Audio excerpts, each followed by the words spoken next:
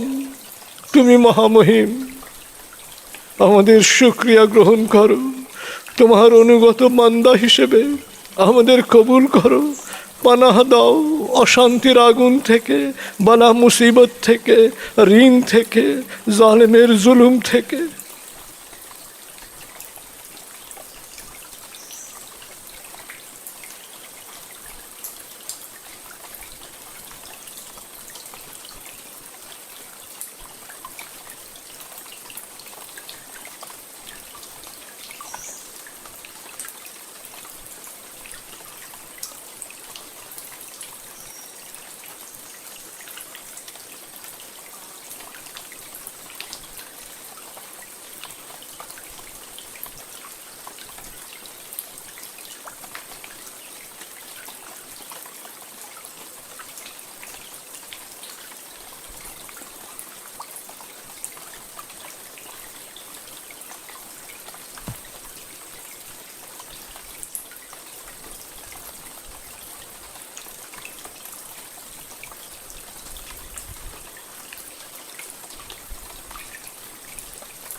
হে আল্লাহ, হে মহাবিশ্বের প্রতিপালক, তুমি মহামহিম। আমাদের শুকরিয়া গ্রহণ করো, পানাহ দাও সকল ধরনের ভয় ভীতি থেকে, করোনা আতঙ্ক থেকে, অশান্তির আগুন থেকে, বালা মুসিবত থেকে, জালেমের জুলুম থেকে।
হে আল্লাহ, অন্তর প্লাবিত করো প্রশান্ত প্রত্যয়।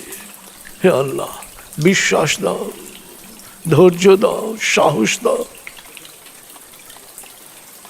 ধৈর্যের সাথে, সাহসের সাথে সকল পরিস্থিতি যেন আমরা মোকাবেলা করতে পারি। হে আল্লাহ, তুমি সবাইকে সেই ধৈর্য এবং সাহস দান করো, সেই কর্মক্ষমতা দান করো। যারা করোনায় আক্রান্ত হয়ে মারা গেছে, হে আল্লাহ, তুমি তাদের সবাইকে ক্ষমা করো, তুমি তাদের সকল অপরাধ ক্ষমা করো। আগুনের শাস্তি থেকে তাদেরকে, আমাদের সবাইকে রক্ষা করো।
হে আল্লাহ, যারা মারা গেছে করোনায়, হে আল্লাহ, তুমি তাদের সবাইকে শহীদি মর্যাদা দান করো।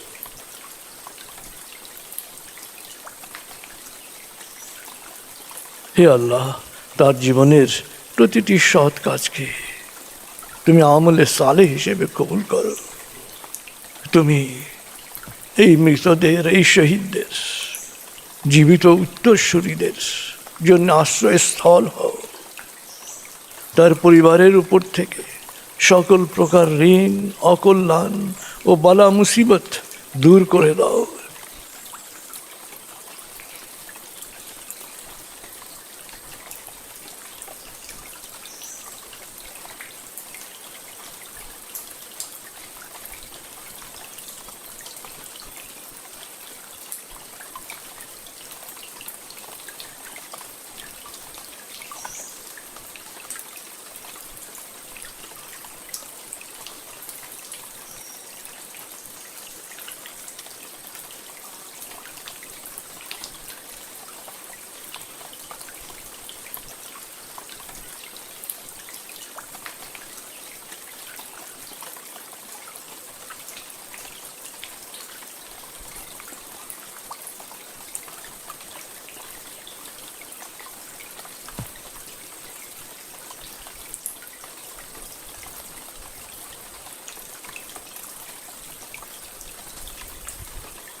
হে আল্লাহ, যারা করোনা সংকটকালে দাফনের জন্য কাজ করছে, যারা মানুষের ভেতর থেকে ভয় আতঙ্ক দূর করার জন্য কাজ করছে, যারা মানুষকে প্রত্যয় দিচ্ছে, বিশ্বাস দিচ্ছে, যারা মানুষকে কর্মের অনুপ্রেরণা দিচ্ছে, হে আল্লাহ, তাদের সবার কর্মকে সৎকর্ম হিসেবে কবুল করো।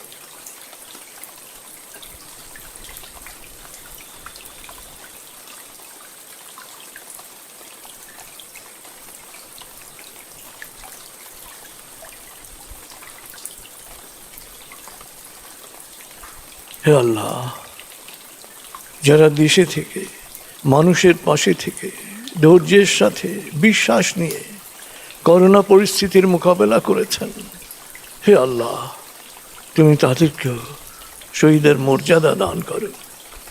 হে আল্লাহ, করোনা আক্রান্ত সবাই তুমি সুস্থ করে দাও, তারা যেন সুস্থ হয়ে আবার দৈনন্দিন কাজে ঝাঁপিয়ে পড়তে পারে।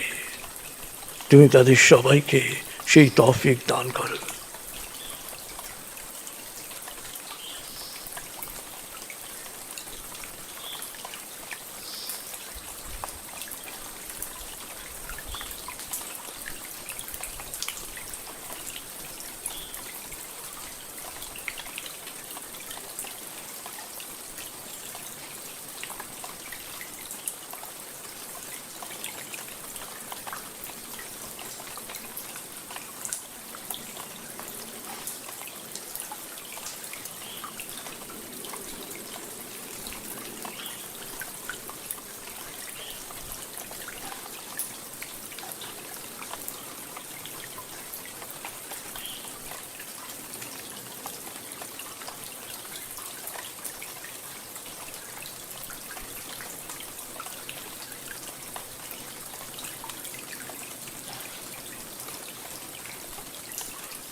হে আল্লাহ, তুমি আমাদের সবার জন্য কল্যাণ কর, সকল দোয়া কবুল করো।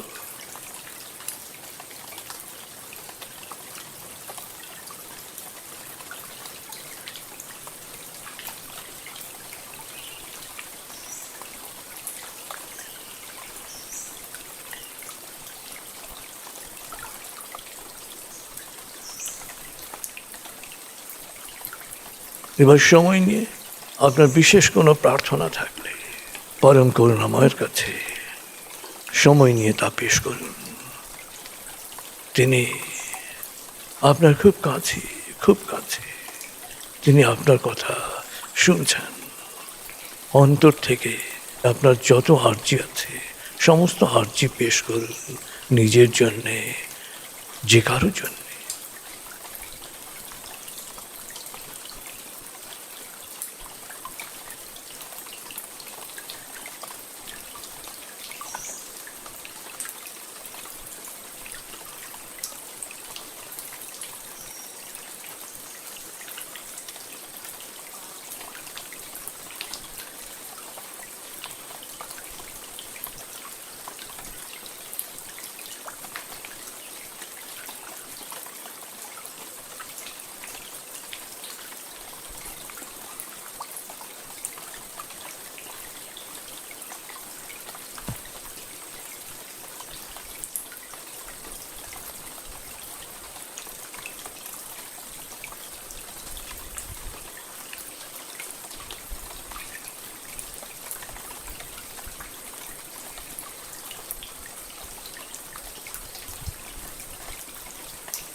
আমার ত্যাগ, আমার স্মরণ, আমার মেধা, আমার মনন, আমার কলম, আমার বচন, আমার শক্তি, আমার ধন, আমার জীবন, আমার মরণ, আমার সব কিছুই মহাবিশ্বের প্রতিপালক হে আল্লাহ, তোমায় করছি সমর্পণ। অনন্ত অসীম দয়াময় প্রভু, তুমি নিরঞ্জন, তোমার রহমতের ছায়ায় আমায় রাখো প্রতিক্ষণ। আমার ত্যাগ, আমার স্মরণ, আমার মেধা, আমার মনন, আমার কলম, আমার বচন, আমার শক্তি, আমার ধন, আমার জীবন, আমার মরণ, আমার সব কিছুই মহাবিশ্বের প্রতিপালক হে আল্লাহ, তোমায় করছি সমর্পণ। অনন্ত অসীম দয়াময় প্রভু, তুমি নিরঞ্জন, তোমার রহমতের ছায়ায় আমায় রাখো প্রতিক্ষণ। আমার ত্যাগ, আমার স্মরণ, আমার মেধা, আমার মনন, আমার কলম, আমার বচন, আমার শক্তি, আমার ধন, আমার জীবন, আমার মরণ, আমার সব কিছুই মহাবিশ্বের প্রতিপালক হে আল্লাহ, তোমায় করছি সমর্পণ।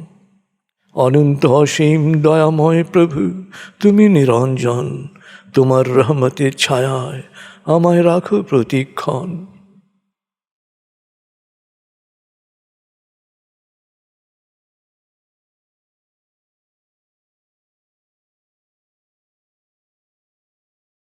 পরম করুণাময়, আমাদের সবার জন্যে সকল মঙ্গলজনক প্রার্থনা কবুল করুন।